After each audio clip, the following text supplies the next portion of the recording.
But at least I'm happy she understands. And Yes. I had like an experience last week when she came back from school. She took off her panties and she smelled them, and I said, I need to smell them. I'm like, who told you to smell your panty? She goes, Miss Bulu said they're smelly. I'm like, Miss Bulu said they're smelly. Miss Bulu is her teacher. So I'm like, okay, do I now have to go have a discussion with Miss Bulu, or maybe she peed on herself in school, because first week they always have these little accidents.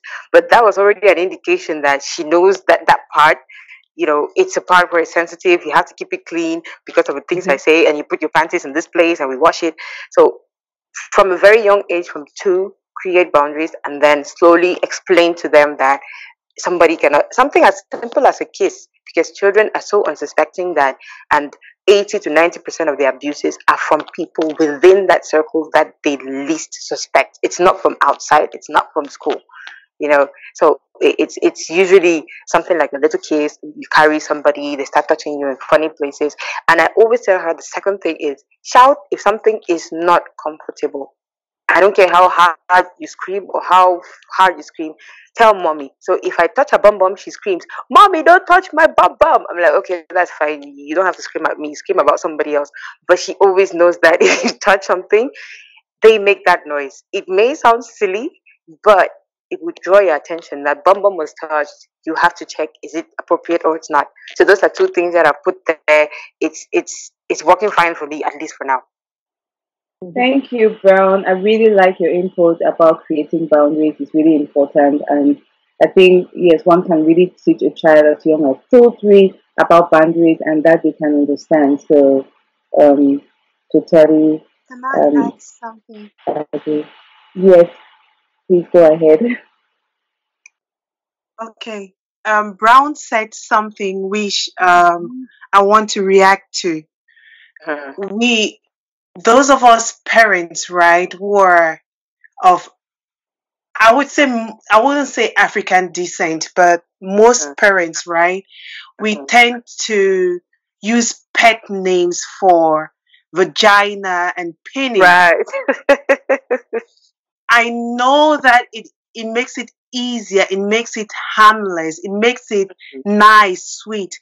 But trust me, most of the sexual predators, what they do is they make that part of your body seem sweet, harmless, playful, just as we are doing.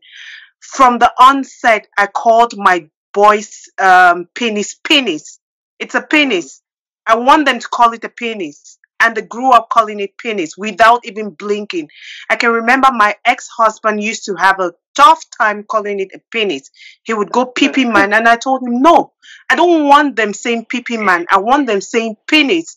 The moment my son comes home, my 9-year-old or my 6-year-old, the moment they come home and they tell me someone has done, or my pee-pee man or my pom-pom or whatever, it strikes an alarm, because that is not a term I use in my house.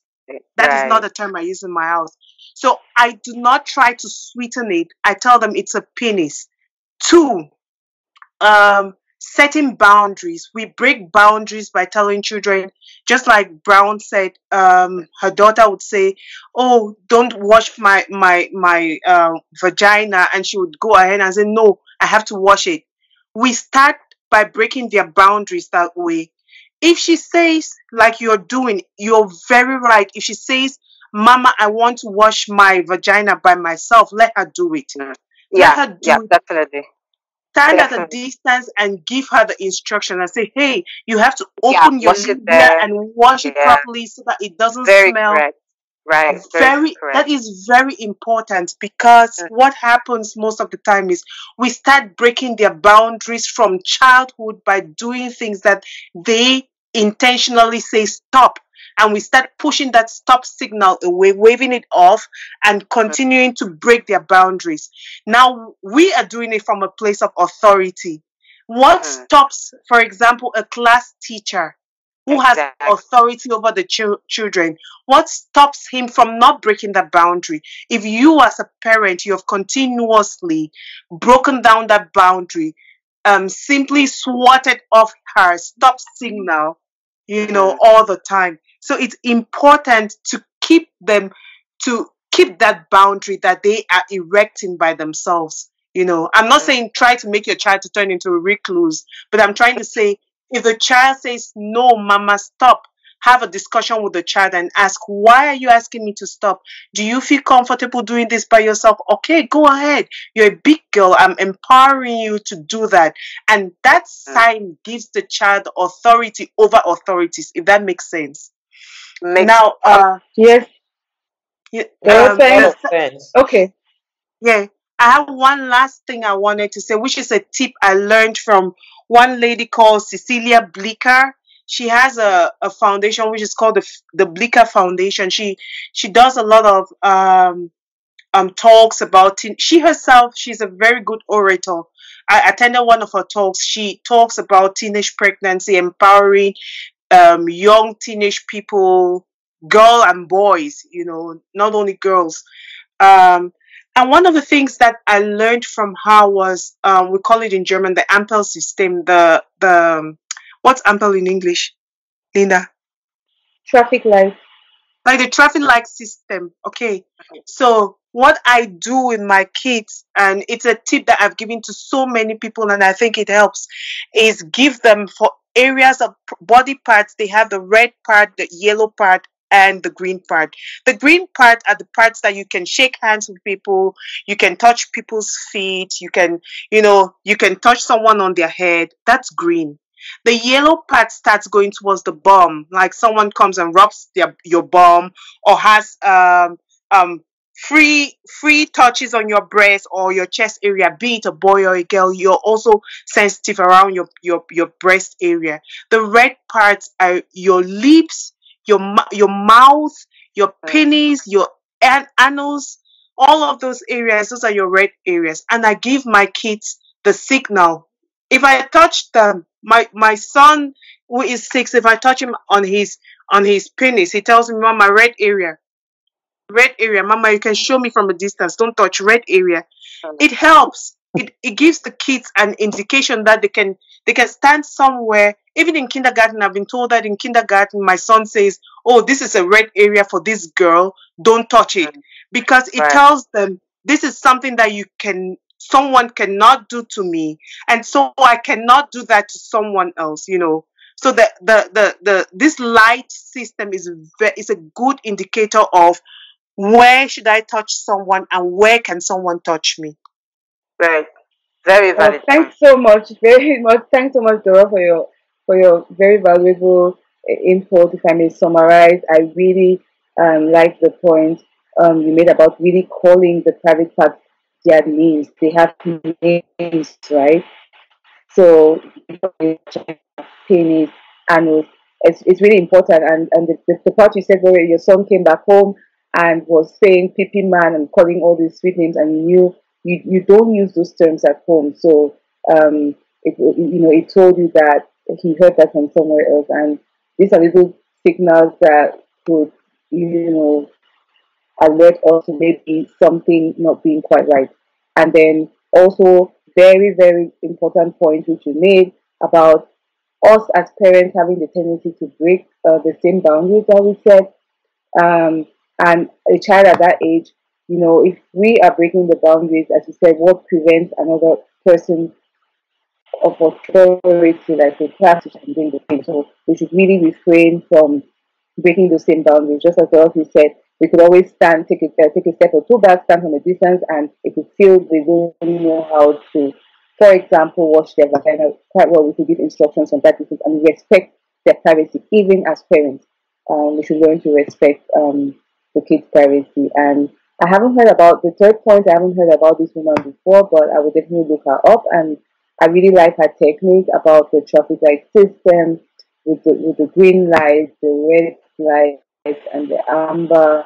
So I'll definitely check out her other work. So thank you so much for giving us that tip.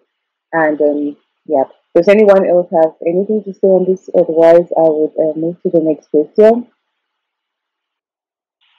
Okay, so then the next question would be, um, how do we as parents and guardians notice signs of possible abuse on our children or our guards? So how can we recognize these signs? What are things, signs that maybe could tell us there's something fishy going on? Can I I? can start. Yeah, please go ahead. Is it Delphine? Bole? Or Yeah. who? Okay. Okay, go ahead. Well, there are many signs. The first thing is when you notice any change in your child. Definitely a child that used to be, lively, noisy, and all of a sudden the child becomes quiet.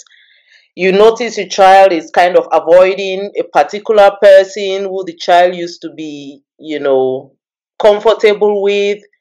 These are all signs that tells you realize your child is not eating properly like the child used to. I don't know if I talked about walking. The child is walking different. The child, her performance in school changes. Maybe the child used to be really smart, but then performance drops. So you just need to notice all these little changes in your child. That's why it's good to know your child. And when you notice these changes, then it's alarm roads. It's time to have a chat with your Hmm. child. Yeah. Yeah, can I add Yeah, something to that? absolutely. Yes. Okay. So the first thing, like to generalize, is changes in behavior. And usually, people, we always think that children will only change by becoming recluse, like maybe quiet and lock themselves up to avoid, communication, avoid people. Sometimes they actually act out.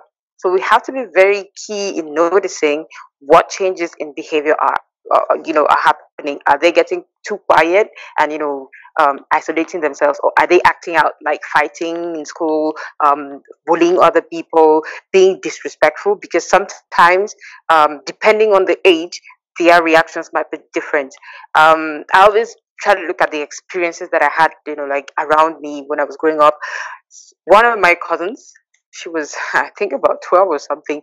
I think it wasn't ever really established because at some point they chased us, the younger ones, out, but she was being abused by someone, and her best reaction to that was to now start acting like she was some aquara, wearing short clothes, looking for lipstick to paint herself. All of a sudden, she's now what she wanted to travel to Douala to become a prostitute or whatever. She was probably between 12 to 13. I'm not too sure. Then I was much younger. So, but these are the kind of reactions that you have from different children. So, it would be good at different ages to try to understand what changed in them, and like Bola said, sit them down and have a discussion. African parents, we tend to attribute certain things to either the strong head, they're just growing up, it's bad friends, and nobody ever takes the time to sit down and ask you, like, how are you doing? Sometimes it's just that question that breaks that wall. Like, the kind of question they ask you, you start crying before you talk. Like, you're so overwhelmed that somebody even cared. And Exactly. especially in that environment where you're insignificant just simply because you're small or you're young, or you're insignificant in the house. I remember my cousin we used to play hide and seek. The fact that you hid in a cupboard and we forgot to find you or couldn't find you, he literally slept in a cupboard one day. Like, dinner went through, nobody noticed he wasn't around. We slept. This guy was coming out of the cupboard around 3 a.m. in the wardrobe. He was now coming down, and we jumped up, and that's when the child. So that day, I was like, how big is this house that nobody noticed one child was missing? So you're so insignificant in that environment that when somebody pays attention to you, and it's good attention, it's not to shout at you that, you're acting out, you're shitting people with knives, or you're stubborn. Just sit down and say, how are you doing? Are you having a good day? What I do for my daughter, she's still 3, every day at school, I ask her, did you have a good day? If she comes out of class frowning, I'm like, did you have a good day at school today? And sometimes she'll tell you no, she didn't play in the playground. And I'm like, okay, teacher, what happened? Why didn't she play? She said, oh no, she didn't eat her food. So I'm like, sorry guys, you're on punishment. But just those small things that you think maybe we can just bypass them, sometimes they are the key to discovering an entire world behind them. Yeah. Thanks so much for your input, Brown and Bole. I really agree. Like, we should be very vigilant about behavioral changes. So, as Brown said, it's not only so depending on the age and also depending on the child. Like, depending on the child's personality, it may go from one extreme to the other. So, if we the child becoming extremely quiet and becoming more like a recluse, or it could be really the child acting out. And usually in older kids, usually manifest as, being disrespectful, or yeah, as the example with Brown's cousin, wearing lipstick and thinking, yeah, I want to go be a prostitute. So it could just be, yeah, so we just need to be really very attuned to all these things. And when we see these changes, as Bola said, first step of action, next step is to like have a discussion, like sit this child down and have a discussion, ask questions, talk about what could be the issue. And I guess in this way, um, we could at least, at the very least, nip whatever was about to happen in the bud, or at least if it's something that had already started, then um, stop it before it getting really very far. Does anyone else have anything to say about um, on this? Otherwise, I would move. So the next thing I would do is I'll read a little passage, another passage that struck me, and I would really like to get your opinions on the scenario, like what you really think is going on. Um, so that would be, this is going to be a little bit of a long one because they're kind of like two in one. So starting on page 57, 57, so I'm just going to read the excerpt. This morning, so a little context. So that was when the child, got up the courage to go to her mom. Her mom was in her room reading a magazine, and she, she said she was going to talk to her mom about what was bothering her.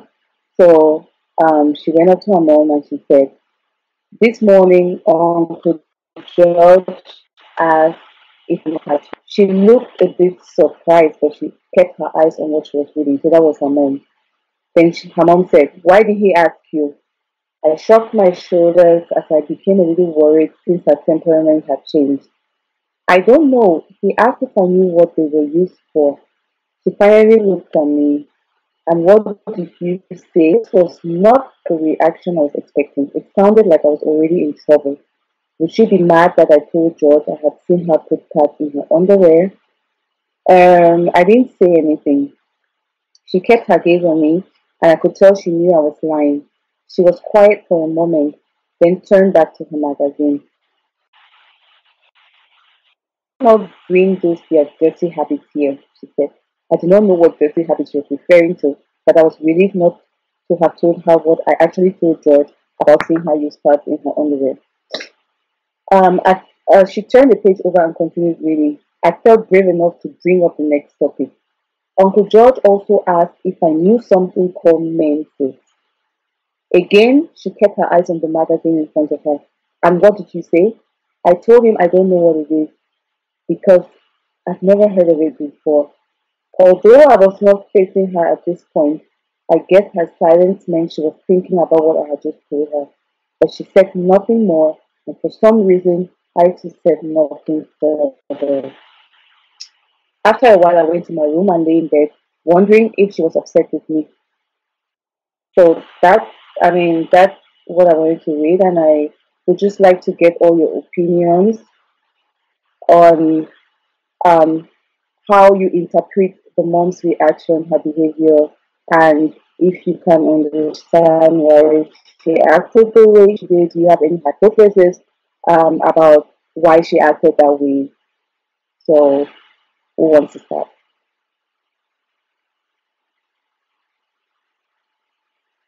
Karen,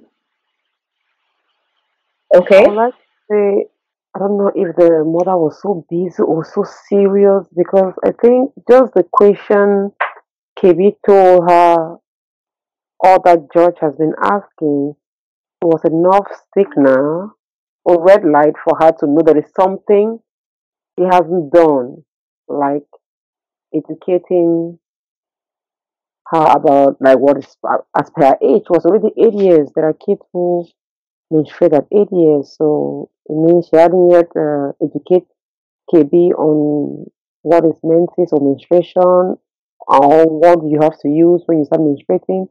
So I think all those questions or all that KB told her was for her to be able to teach KB about that, but she didn't.